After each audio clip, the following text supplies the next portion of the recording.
ચર્ચા સામે ઉભી છે અને છોકરીને એટલો તો વિશ્વાસ છે એસએમ ઉપર કે એસએમ ફરે ને, બરોબર. અને બીજું કે પ્રકાશ ચાલો પેલા એ છોકરીને ધમકી આલી, ફોન કર્યો, શું એ બે એને વાત કરી, એ તમે જોઈ લો એટલે તમને એનાથી જ અંદાજો આવી જાય છે કે ના સ્ક્રીનશોટ સાચા હતા. તો ચાલો એ રેકોર્ડિંગ આપણે સાંભળી લઈએ. હેલો. હા બોલો. હા બોલો. હવે શું બોલો? ફોન કર્યો ને? ફરી ગયો રહ્યો. ચમ? હવે કે મારી જોડે છોકરીનો નંબર નહીં કે. હે? હવે કે મારી જોડે છોકરીનો નંબર નહીં. કઈ છોકરીનો? ગમે તે જેની સ્ક્રીનશોટ આલી. હા તો કહું તો શું, પેલા જોઈ વિચારીને પગલું ભરું, કારણ કે અત્યારે હે ને લોકો અમે બોલે અમે બોલે. મારા સ્ક્રીનશોટ તમારી સિવાય જાય કેવી રીતે? એમ કહું, બીજો કોણ લઈ જાય કો? બે છોકરી જોડે હતી ને તો તમે ઓળખો છો, તરક એની વળી છે, બરોબર? આલે ખરી ને આ પેલી એમના વળી છે. ના એમ નહીં, પણ તારે પણ બધાને ક્યાં નાખવાના આવે છે? હું તને એકું છું, બીજું કઈ થતો નહીં. કારણ કે ખબર હમણાં તમે મને શું કીધું તું, આપણે હમણાં તમે વરણા જીતા તારે જ હું બધું બહાર પાડવાની હતી, પણ પાડ્યું નતું, કારણ કે તમારે હે ને બદનામ મેં પછી નતું કર્યું. છોકરીએ એક વખત તો બધું જાહેર કરવાનું નક્કી કરી દીધું, પણ આ લોકોએ જઈ અને એને થોડીક ફોહલાઈ અને એને થોડી ઘણી લાલચ આલી છે, એથી કરીને છોકરી દબાઈ ગઈ અને એને ધમકી પણ આપી હતી. છોકરી દબાઈ ગઈ, એ વખત કશું બોલી ના હાકી, પણ આ વખતે એસએમ એની હારે હતો.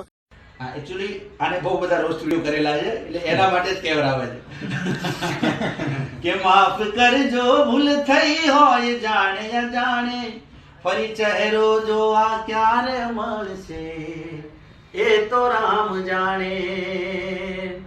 અરે થોડી હતી મુલાકાતો, અધૂરી રહી ઘણી વાતો, સાથ છોડ્યો નસીબે મારો ખરા ટાણે, ફરી ચહેરો જોવા ક્યારે મળશે એ તો રામ જાણે.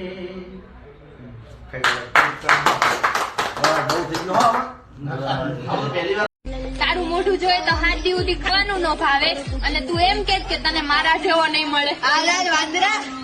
કોક આવું બોલે ને તાર તો એવી રીત ચડે છે ને, મારા બાપ ની શોખ ને એક બાટાનું સંપલ બૈડમ આપતું.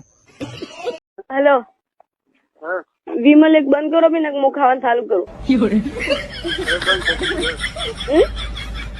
પતી ગયો હશે તો હવે બસ તો ખૂબ દાડો ખામ તો હું કુકર ખાઈ હટાઈ દેવી પડે. તો ઈ શું કે ખબર હવે કે તું મારા માતા કે નારિયેલ કરને આમ ને તેમ, એટલે હવે ઈ વાતમાં નારિયેલ કરવા આવવાના યાર પિન્ટુ, મારું કેવું એમ થાય. એ વાત સાચી, તો તમારો પ્રશ્ન છે. બાકી તમે તો ખોટું નતું કીધું, તમે તો ખાલી એમ કીધું હતું કે પેલા અર્જુન સાગર એમ કહેતા હતા કે તમે મને ફોલો કરો, કે તમે એમ કીધું હતું કે ઉભા રહો 1 મિનિટ, આઈડી તો બીજાની હે, અર્જુન સાગર એમ કહે ફોલો કરો. એ તો હું તને કહું. હા એટલે હવે તમે કોઈ ખોટું નહીં કીધું. એટલે કીર્તિ થોડી બોલી હું તેમાં કીધું, મેં કીધું કશું વાંધો નહીં, મેં કીધું પિન્ટુ ઓલા આપડા ભાઈબંધ છે, મેં કીધું કાંઈ તમે ટેન્શન ના લે તો કશું, મેં એમ તો સમજાવી દીધી. અને એટલા બધી વિડીયો પહોંચી ગયો છું. અલા શેર કરે મારા હારા. એવું એમ મારા વિડીયો તમે આપડા વિડીયો છે એકબીજાના પોકી જાય, તમારા વિડીયો મારી કે ના પોકી જાય, તમારી નાની આઈડી હતી તો પોકતા જ ના પોકતા. વિડીયો તો પોકી જાય ને એટલા બધી પહોંચી જાય એમ છે. 1 મિલિયન તો ફોલોવર છે ને આપડું તો કોઈ ના આવે. એટલે શું કરે ખબર, આ વિડીયો ને અમુક શેર કરે એટલે ડીએમ માં જાય ને એટલે ડીએમ બધા ચેક કરે. તું એ ચેક કરતો હશે ડીએમ ક્યારેક ક્યારેક, કારણ કે શું ઓલા પ્રમોશન ઓલી છે ને એને ઓલી છે ને ડીએમ ચેક કરતા જ હોય એટલે જોવે, એટલે વિડીયો ઇમરજન્સી મળી જાય. ઇમરજન્સી મળી જાય એવું એમ? ના એ વિડીયો હું અમે કાઢી દઈશ, તમને કોઈ પ્રોબ્લેમ હોય તો. એનો વાંધો નહીં. મારે પિન્ટુ મારે આમાં કઈ પ્રોબ્લેમ નહીં, મારે શું આમાં કઈ પ્રોબ્લેમ કે આપડે તો તને ખબર છે નાગરી અને શંકરી, પણ મતલબ જે ઓલું હતું ને. હેલો. હા બોલો. સર તમારા નંબર પર રિચાર્જ પૂરું થવા આવે એના માટે કોલ કર્યો હતો. હા સર 299 માં રિચાર્જ કરાવું રોજનું તમને 2 GB. હા સર રિચાર્જ ને પણ હમણાં પૈસા નહીં, કાઠું છે. બરાબર. હમણાં પૈસાનું થોડું કાઠું છે. બાજરી કઢાઈને રિચાર્જ કરાવવા ગામમાં જવાનું. બરાબર. ઓય વાંધો નહીં સર, પૈસા આવે ત્યારે કરાવી દેજો. ઓકે.